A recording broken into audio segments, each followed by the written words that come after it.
We need to do a market update, have a look at what Bitcoin's doing. We're also going to be having a quick look at Ethereum, and then we can go from there.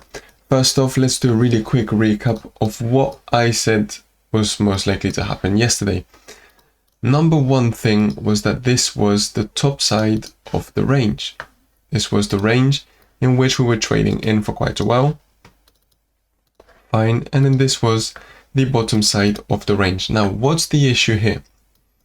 The longer that the price goes sideways and then a bit up and then a bit down and a bit more up and then a bit more down, is that we've got a bunch of liquidity getting created on either side, just like a sandwich. Okay, if you also remember was it yesterday's video or the one from before, I said I was going to go long exactly there because we went below this recent low, point of control. It was also a Fibonacci level, this, that, the other. I decided to go long here. When we were at around this area, I protected my trade and I went to break even. And I even did one more thing. I did something which is a bit cheeky, but is going in a schlong. I went both long and short. Why did I go short? Let me delete this top side of the range and let me go over to the 4 hourly time frame, if I'm not wrong. Was it on the 4 hourly? No, let me go to the 2 hourly time frame. That's better. Fine. Why did I also decide to go short? Because this was the range in which we were in, we broke out and then we came back in immediately. That's not the best of news that you want to see. And then on top of that, I was saying if the price goes above this area, this would be a fairly good place to take a short. It would be a make or break area because it was the previous resistance, support, which got broken, therefore turned into a resistance. It was an area where we had some sort of transactional interest, okay, for some reason, because of the market makers, had some sort of reaction there, okay? On top of that, if we want to go even more in detail, I can trace a fixed range volume profile of this whole range, and magically, you can see how we went back inside the range, reaction on the value area high came down to the point of control where we took our long, and then we made it to the value area high again, where we actually were not able to close a single candle above, which is not a good sign, is not a healthy sign for Bitcoin. I have to be honest, I'm not married to the idea of seeing Bitcoin at 69k, okay? Do I still think it's doable? Yes, okay? I haven't fully closed that door yet, okay? What I do know is that 69, 70k is still quite an interesting area for me. If at some point I wake up tomorrow morning, I see the price round here, I know exactly what I need to do. I've got no hesitation, I've got no doubt. What I'm also starting to think is that it's quite likely to see the price drop and drop and drop, especially below these lows, okay? Why am I saying below these lows? Fibonacci from this bottom, the start of this whole phase, all the way to the top. We've got the 0.618, which is usually the most relevant level on the whole Fibonacci phase, which is coming in below all of these recent lows. On top of that, I'm not sure if you remember, this was another accumulation range, which we were talking about, which we were trading. We actually managed to go long exactly there. Therefore, the 0.618 is also landing with the top side of this range. That's why if I see the price at around 60, 61k, I would be quite happily throwing a long position, at least attempting it, okay? That doesn't mean I would hold it all the way up to all-time highs. I don't necessarily think that. What I do think is that I could get some sort of nice reaction, okay? Next, what is most likely to happen now for Bitcoin? Well, it's most likely that we're going to go below these lows as if nothing, which also, like I showed you earlier on, it matches very nicely with the value area low. Sorry, with the point of control. Okay, it's going to be the point of control. And actually, okay, what we're going to do now is we're going to turn on our indicators to carry on with our analysis. Please do remember, in the descriptions box, you have got a link that takes you to our Telegram, in which you can get access to 2 things completely for free. One, my 6-hour course, And then 2, these trading indicators which we have created over the span of 5 years. So let's turn them on. It might look like a lot, and I apologize for that. Let's go one step at a time. Let's do this, and I'm on the 2 hourly time frame. Let's go on the 1 hourly time frame. And then what can we see? If I trace a Fibonacci retracement from this high all the way to this low down there, we can see we actually got an ideal entry point. This was a fairly good place to go short, which is actually another thing that I said. I said this was a fairly good place to go short with the stop loss on the top side of this fair value gap. It looks like now already so far, since the 0.618, we are getting a 1.8% move.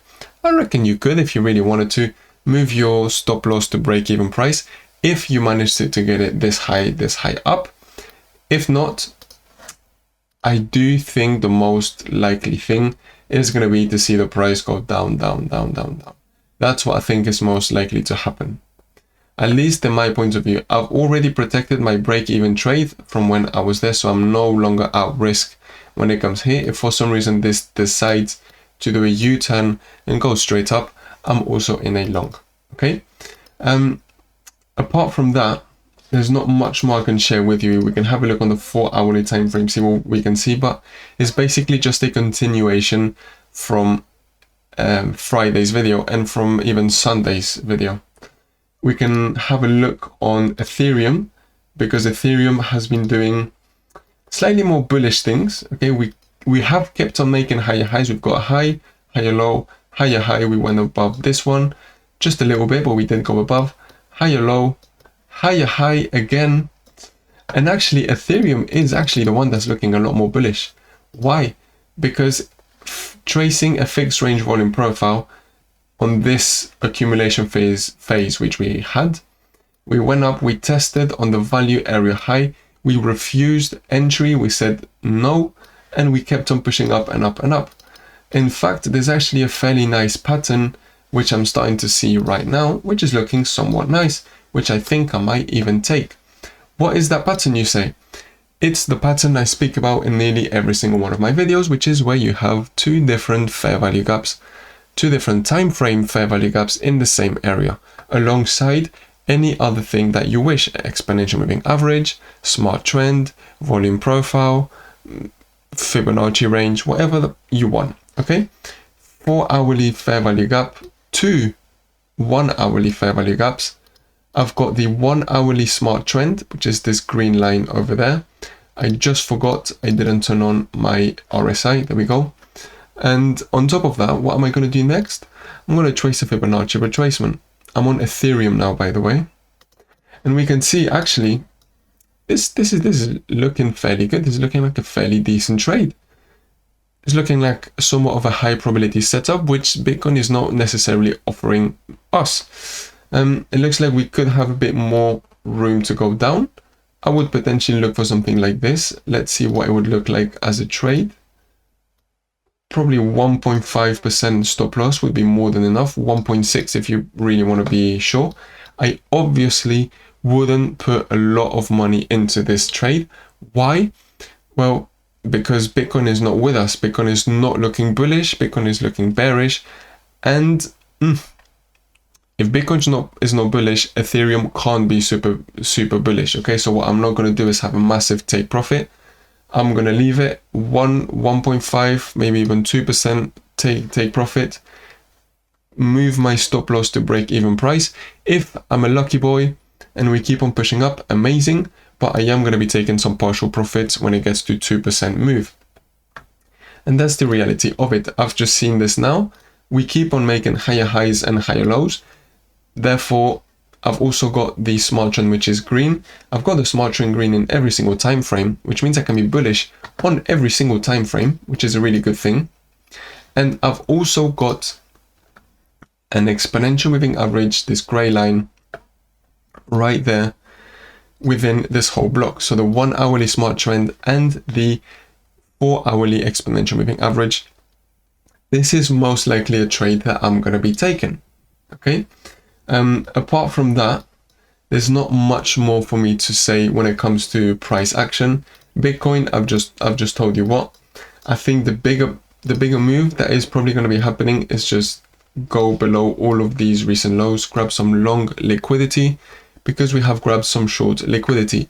It's a disappointment, and there's no other way to put it, that we didn't hit our daily fair value gap. I'm not fully closed off as of now. Not fully closed off as of now. I did think we were going to get that push up all the way there, but you know, for now I am going to be slightly prioritizing shorts when it comes to Bitcoin, except for that one long position that I've just told you in Ethereum. So having said that, thank you very much for watching. This wasn't much new stuff. This was basically just a continuation from Sunday and from Friday. So yeah, thank you very much for watching. Make sure you leave a like, make sure you also subscribe, and I will see you tomorrow for another daily market update. Bye bye.